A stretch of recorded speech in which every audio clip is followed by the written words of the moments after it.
Oh my days, we have hit 50k subscribers. This is honestly something I've never thought was going to happen when I made this channel, and it's legitimately just so huge for me. But seriously, thank you to all of you who have subscribed to me, or like even if you just enjoy watching the videos but you haven't smashed that sub button, you're all great anyway. I've been making these vids for a while now, and like it feels like we've got a bit of a community here, but something I'm probably not fantastic at sometimes is engagement with you all. So I asked if any of you have any questions for me to answer, so here they are. Enjoy, and thank you again. So coming up first, there's Trippy Hippie, who asked, who inspired you to make videos? Congratulations on the 50k. And Steven77, who said, oh no, wait, that's Steven777, who said, congratulations, what made you start making Fallout lore videos? And are there any other factions that hold large swaths of land like the NCR and the Legion? I feel like people have pulled me up before the way I say swaths of land. I hope that's right. Anyway, thank you to you both. I started making videos during the 2020 lockdown as honestly something to keep me from going insane. At the time, I was living in Melbourne, which, like, we went through a pretty intense lockdown. I think it was 263 days in total. So I basically just started doing the videos because, you know, I'd finish work, would have nothing to do, and just one day I was like, yeah, it might be a good idea to try these. I'd always been a fan of watching lore videos. I used to binge watch like Oxhorn, then Apple was another big one. But I was watching some one day, some of Oxhorn's videos that were about Caesar's Legion and how it was doomed to fail. And it's no hate on Oxhorn, but I really felt there was a whole lot about the Legion that he hadn't covered, which would mean that they weren't doomed to fail. And then I ended up writing all those points out, and then it sort of morphed into a bit of a script. So that Caesar's Legion video was the first actual video I ever made, and I kind of formulated that one over the course of months before I had the courage to actually record and edit a video for it. I can't watch that video these days just purely because I had no idea what I was doing with the recording. The audio is so soft, and every P sound I make just makes it pop, like go super hard. Since I didn't have a pop filter at the time, I didn't know what that was. But that being said, it's also still one of my favorites because it was the first one that I ever made, and it's also the first one that got me some buzz way back when. In response to Steven, in terms of other factions holding large swaths of land, you could technically say the Brotherhood of Steel if you counted all the chapters as one single entity. Other contenders for semi-large amounts of land would probably be like the New Canaanites or the 80s tribe, or potentially the citizens of Toronto. In the pit, they reference Ronto as being akin to the Capital Wasteland, but they almost refer to them as being a united state rather than just like, you know, a mixed bag of raiders. Ghost115 said, how does it feel having Christmas in summer weather? It's honestly amazing. There's so many great parts about it. Key one is, like, even if it's 9 a.m. when you wake up, it's fine to just start smashing beers because it's usually that hot already. You usually play some form of sport with everybody on the day, like you could play cricket or you go swimming just because it's too hot to stay inside. I'm not sure if it's the same elsewhere, but seafood is just massive for us down here. So usually, like, you'll inhale about 1 kilo of prawns each on the day. I've never actually had a snowy Christmas before, so I've got nothing to compare it to. I always do find it funny though that here we have like all this, you know, winter Christmas stuff associated. That's all like with freezing weather, like jumpers and snowmen and gingerbread houses. But like we've got 40-degree days usually. I think that's like 104 in Fahrenheit if you use that measurement. Anyway, I love it. It is amazing.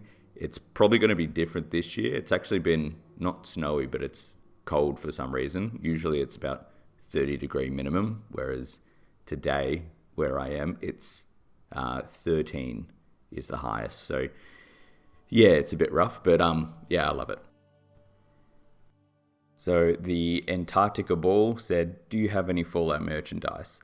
No, I don't have any merchandise at this point in time. I remember I did say to a friend once actually that when I hit 50k subs, I'd make some available. That was all evidently lies.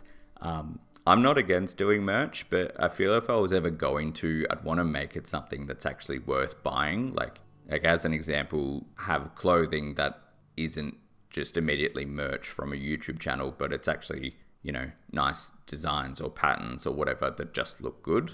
Like as an example, I watch a whole bunch of history channels, which I love them. They're great, but I never walk around with, just a black shirt that has the logo of that channel on it.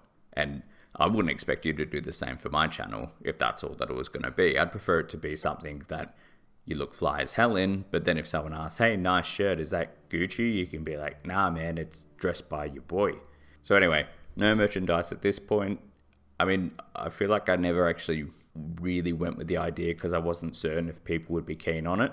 If you would be, let me know, because, maybe, yeah, I'll definitely do it. Ben627 said, congrats on the growth. Your videos are well made and narrated. Laser or plasma. Thank you, Ben. It's really, really nice of you. Thanks. I prefer laser over plasma. Plasma rifles in Fallout 3 and New Vegas felt really clunky, for lack of a better word, but laser rifles have always felt like they could be an actual gun that you could imagine in real life. The plasma rifles did get a bit of an improvement in like Fallout 4 onwards, but I'd still go for laser rifles. Partly because if I play Fallout 4, I always have Dance as a companion, which is purely because he just annihilates everything. And it's really helpful if you're doing like a hardcore playthrough. You just have Dance, he shoots everything down with his laser rifle. The other reason I really like laser rifles is that I'm a massive Warhammer 40k fan, and the laser rifle always reminded me of las guns. Like I used to do builds in Fallout 3 where like I'd wear the Chinese remnant soldier armor, like a combat helmet and just a laser rifle.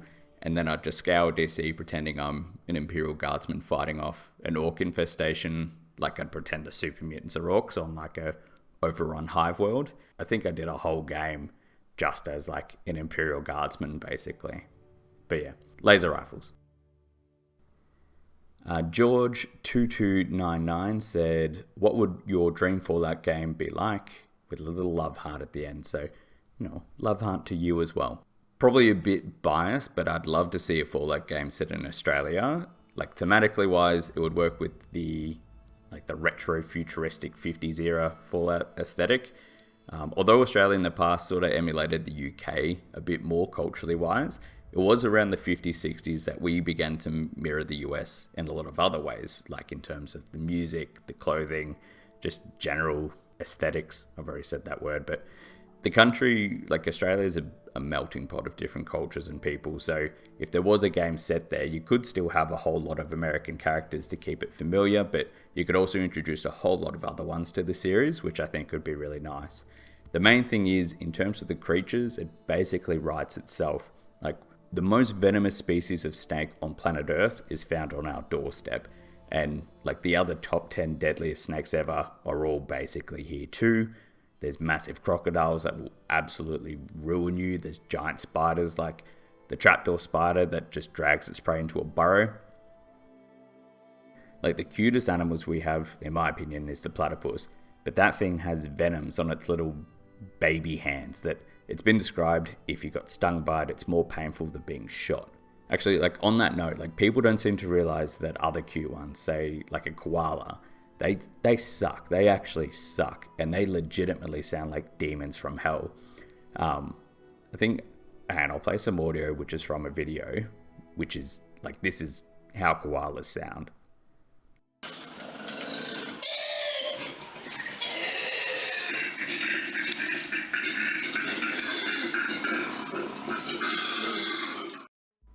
So imagine walking the wasteland and you hear that coming out at you in the darkness. So I can only imagine what they might all end up being like once they're exposed to radiation, or like if FEV ended up on our shores, like it would just really fuck things up a bit.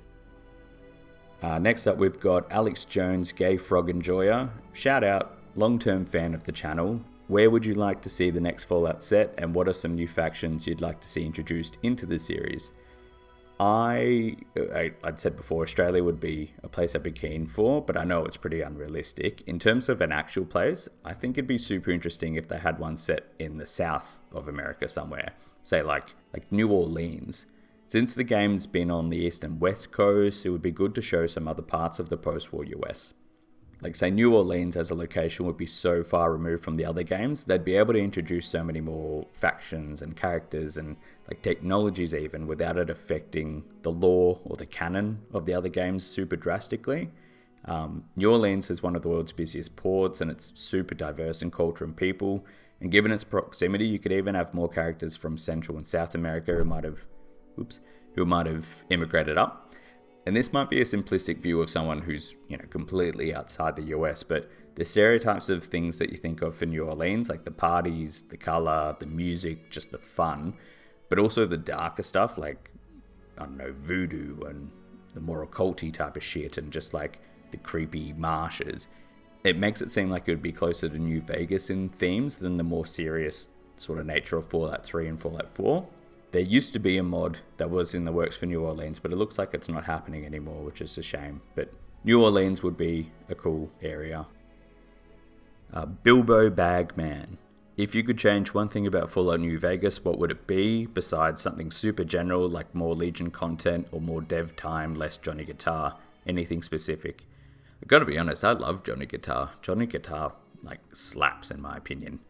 If there was one thing I could change about Fallout New Vegas that isn't super obvious, I would have wanted more Elvis music. I'm fairly certain Josh Sawyer or one of the other leads for New Vegas did state the reason there wasn't Elvis in, say, the King's headquarters or even in the Strip was just how expensive the licensing would have been to acquire, even just one of his songs. But, I absolutely love Elvis. I'm fairly certain New Vegas sparked my interest in him originally since I just loved the King's Gang, and it would have been amazing to have Viva Las Vegas when you first enter the Strip, or I even think Heartbreak Hotel would have been great to play while you're walking around Freeside, or the Atomic Wrangler I think would have been perfect as a Heartbreak Hotel, even if it was called that. Again, while I do understand we didn't get to hear any of his music, in a perfect world that would have been the main thing that I would have included in the game. Mr. Gendra said, what is your favourite Easter egg in the Fallout series? And congrats on the milestone. Thank you, Mr. Gendra. Very kind of you. BioShock is probably one of my other favourite game series, other than Fallout and Warhammer. And actually, I do love a lot of game series, but yeah, BioShock. So the reference to it in Fallout New Vegas was definitely my favourite Easter egg. I remember playing New Vegas and I'd drive a Fires golf club as my main weapon. And I was taking out Mr. House, this wasn't anything I was doing on purpose. But I used the golf club and then you get the Slave Obeys achievement. It immediately made me just wig out to being back in BioShock when you take out Andrew Ryan, because I don't know if, spoilers, if no one's played it, pause now and skip 20 seconds if you haven't. But anyway, because you take him out with a golf club and it's super iconic. Brian Gandy said, what faction would you like to be able to play as or side with that we normally can't align with? Edit any faction in any game or in the next game. A video I did a little while ago talked a bit about how the Gunners were a giant missed opportunity in Fallout 4 in my opinion. Since there's no faction you can go with in that game for an objectively evil playthrough, they would have been a great option for this, since you could either be an outright evil dick with them, or you could just roleplay that you're a mercenary and, you're just doing bad things for the money. Having their outpost be non-hostile would have been great. And, you could also have early access to good armor and weapons, as well as, maybe you call them in for support, or vertibirds since they've got access to them. The other thing is it could have also made a bit of a dichotomy by making the Minutemen turn hostile to you if you really went with the Gunners. I usually only ever play benevolent playthroughs in games. I always feel bad even hurting video game characters that don't deserve it, but there are also times where you just want to play a post-apocalyptic game like Fallout 4 and you want to be a proper bad guy. The Gunners would have been a great option for that. Nuka World Raiders, they sort of fit the mold, but they're also just too cartoonish for me to take any of them seriously.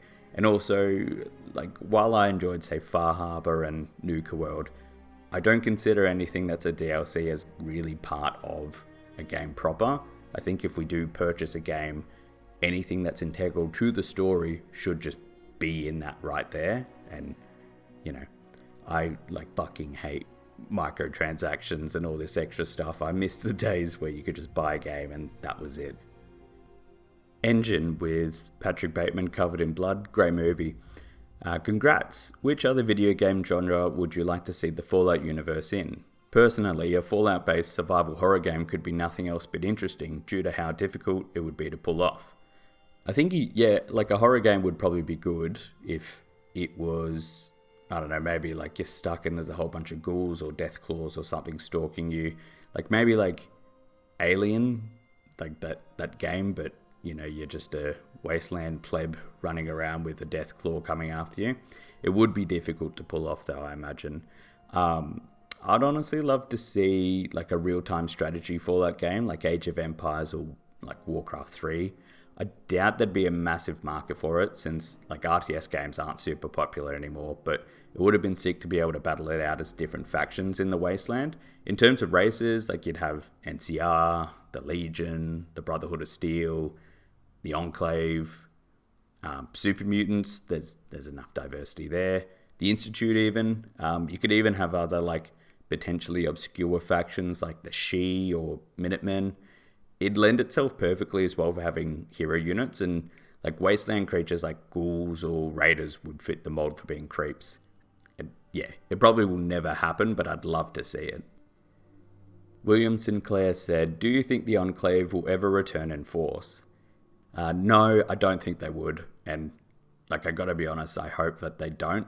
It's nothing against the Enclave or like Enclave fans, but I think as a faction, they've played their role. They were like a legitimate threat in Fallout 2, and while I was a little bit iffy that they appeared all the way in the East Coast in Fallout 3, I thought they were a great third chapter boss faction to be up against, rather than just, you know, there's more raiders or super mutants or something, you know, dumb. However, any like further appearances I think in the game would just be gratuitous at this point, given the fact that like they were a secret society who made their power play in Fallout 2, they got wiped, and then they appeared again in Fallout 3 and got wiped again. Like there might still be bunkers across the US, but I think their ability to actually project power would be basically nothing. And like the fact that they're even more insular than the Brotherhood of Steel usually. Like their policy is like, anyone who's not us is a mutant, so we don't want them to join. So like I think their numbers would stagnate pretty heavily. I know these same rules could apply to the Brotherhood, however, I think Bethesda's done a semi-decent job of writing their continued existence into the lore. Like I think for them, since every chapter tends to follow a different interpretation of the Codex given their location, there's a bit of leeway, whereas like the Enclave is just one unified faction with a singular goal and worldview, so I don't think they could appear in another game since there wouldn't be any like new takes that you could have with them. So Antarctica Ball says, what's your favourite faction? Baba Bully, I think. Who's your all-time favourite Fallout faction and why? And Remy Monin, who do you think is the best faction in Fallout and why is it the Brotherhood of Steel? I do like the Brotherhood of Steel. They're definitely my number 2, but they're unfortunately not my favourite faction. That would have to go to Caesar's Legion. Now, unpopular decision because I can acknowledge that there are a bunch of murdering assholes cosplaying as Roman soldiers and they're led by a neckbeard who spent way too much time in like a philosophy subreddit. If anybody actually agrees with the Legion's behaviour in the real world, they're a complete edgelord. However, I was always really fascinated with the Legion and their approach to the Wasteland. Like nearly all the other main factions up until that point have been kind of standard with their outlook on things. The Enclave was, you know, pro-racial purity and like they are fully evil. Brotherhood wanted advanced tech and to maintain the status quo, so they were neutral, while like the NCR was taking a shot at having a comeback for society and, you know, were good guys, you're rooting for them. The Legion was something that I just felt was entirely new. I love the aesthetic of them, and it really harkened to a theme I enjoy in Fallout where like the old is reintroduced, just not in the way it was intended. Like as an example, the town of Novak is named after a no vacancy sign that was just missing its letters. The Legion was modelled on the ancient civilization of Rome from a guy who legitimately read only 2 books on the topic. So the full scope of the Roman blueprint isn't able to be fully realised, but it's almost a better for it. Caesar's Legion isn't just recreating the Roman Empire. It's based off it, sure, but it's an entirely new group. They're brutal, but essentially because being brutal is what's been required to survive in the post-war world. But they're also a culture that's in the process of like a metamorphosis, since the Legion as we know it is not what it's destined to be. Caesar wants to mold it with the NCR to form a new society that protects people, but it's strong enough to stand against, all the horrors and bad stuff of the wasteland. One piece of dialogue that I really felt was well written was a high intelligence courier conversing with Arcade Gannon about the Legion. So Arcade's flabbergasted that Caesar and the Legion could even exist, where the courier points out that since they'd both grown up in the relative safety of the West Coast, neither of them could really ever truly understand what Caesar and the tribes of the Legion had gone through. Further to this, so much of what I imagine would have made people, not necessarily more empathetic to them. They were written to be bad guys, but I think what would make them seem less cartoonishly evil was unfortunately just cut from the game. This is also probably dangerous territory to go down, but I believe the developers had said that the Legion wasn't meant to be so outwardly misogynistic and homophobic. It was more just their society was designed that women were needed to breed more soldiers, so that was meant to be their only role, while homosexuality was a no-go because every legionary slapping cheeks with each other was one less soldier for the Legion. And it's not to say it's not horrible. Misogyny and homophobia are terrible, terrible things, and that was basically a result of the Legion's laws. However, it was meant to be less I hate women, and more just that the men of the Legion were meant to fight wars to the death, and the women of the Legion were meant to have more babies to make more warriors, so those baby warriors could then go fight to the death. I can't find the quote now, but it was more the fact that everyone in the Legion is a slave to Caesar. It's just they've got different roles that they do in it. Anyway, in answer to your question, Caesar's Legion are my favourite faction, not because I agree with them being dickheads, but I can understand why they are dickheads. DK Stacker had a question which was, what is your favourite quest across all of Fallout? I probably have a few different ones. In terms of my favourite one that's an outright battle, I love Battle for Bunker Hill. When you're fighting alongside a particular faction in that quest with all three parties there, it's an actual war zone. The first time I did that quest, I was still friendly with everybody, so nobody was hostile to me, and even if I shot at them, they wouldn't turn against me, and I thought it was super boring. But once I did it as an enemy of, I think I was the enemy of the Brotherhood of Steel and the Railroad, that quest was amazing. That was so good. Oddly enough, I've always also loved the little side missions in Fallout New Vegas, finding hookers for the Garrett twins, or supplying the NCR with relief support at Bitter Springs. I don't know, just those little quests where you feel like you're kind of making a difference have always felt nice to me. I've really enjoyed those ones. Black Inferno. Who was your favourite Fallout character in the entire series? In the entire series, my favourite character is Nick Valentine. He was just such a breath of fresh air in Fallout 4, and I really felt like he was almost more fleshed out than many of the other characters seen in previous games beforehand. He's just a genuinely good person, but he's not boring. Often morally good characters can just be an absolute snore fest to talk to, since every decision has to be the good one, and they're all super altruistic and whatever. And while he champions the cause of good, he can also understand if bad decisions are made from time to time. I also love that he isn't afraid to call out the character. Sometimes it feels like companions are just super one-dimensional slaves who obey every command we have, but he feels like a real person purely for the fact that he pulls you up in your shit sometimes. If you do, it's that sarcastic option of Far Harbor where you go, oh, I guess you're sad you're the only prototype synth left. He legit goes, why don't you shut the hell up for once? I swear you care more about sounding smart sometimes than you care about who has to listen to it, which is it's almost breaking the fourth wall and calling us directly out about that. As a character, I also find him just compelling for how tragic he is. He's got all the memories and knowledge of a long dead detective. He knows that he isn't the same person as the original Nick Valentine, but he still can't help but be influenced by the fake memories that he has. He states one time, it's I've got memories of places I've never been, things I've never seen, memories of Nicks. They're just this inescapable reminder that I'm not the person I think I am, that I'm not a person at all. I'm just a machine pretending to be human. Which I felt was super powerful when I first heard it. If a machine can feel that amount of sorrow from knowing that its memories don't belong to them, and has enough free will to state that it doesn't have free will at all. That's pretty hectic.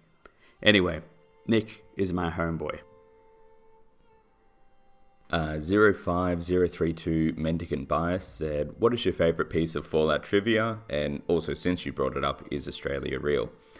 I like how there's an obscure reference to the fact that part of the American-Chinese War was fought on the moon itself. And no, Australia is 100% not real. And Shab Pigzoni said, congrats for the 50k, absolutely deserved. Hope I'm not too late for the Q&A. You've just made the cut, my man. Would you rather have Fallout Van Buren get finished and released, or have a Fallout game of your choice get remastered and expanded? And which do you think would be more interesting, a Bethesda game set in the West Coast or an Obsidian game set in the East Coast? Again, thanks so much for that. That's really, really kind of you. I'd rather have a remastered Fallout New Vegas that's expanded for post-game scenarios. I love New Vegas, but it is hard to introduce new players to it without mods, because without mods, it kind of looks like complete shit. So if they could update it, say with Fallout 4 or 76 sort of graphics, expand on the story a bit more, I would buy that in a heartbeat. On number 2, continuing on with Obsidian love, I'd go for an Obsidian game set in the East Coast. Bethesda have made 3 games that were all varying degrees of success, whereas Obsidian is still on 100% with just Fallout New Vegas. I feel for fairness, we need to let them have another go. Important to note though that I believe most of the staff who worked on New Vegas don't actually work there anymore, so it probably wouldn't be the exact same outcome as what we are expecting, but I think that would be interesting. And that was all the questions we had. Apologies if there are any I didn't get around to answering. I tried to do them all, but there's probably some that come through as I was recording and editing all this. But please feel free to chuck them in the comments below if you like, and I can have a go at answering them there. Again, thank you so much for all the support. I can't wait to see you all here again for hopefully the 100k sub video.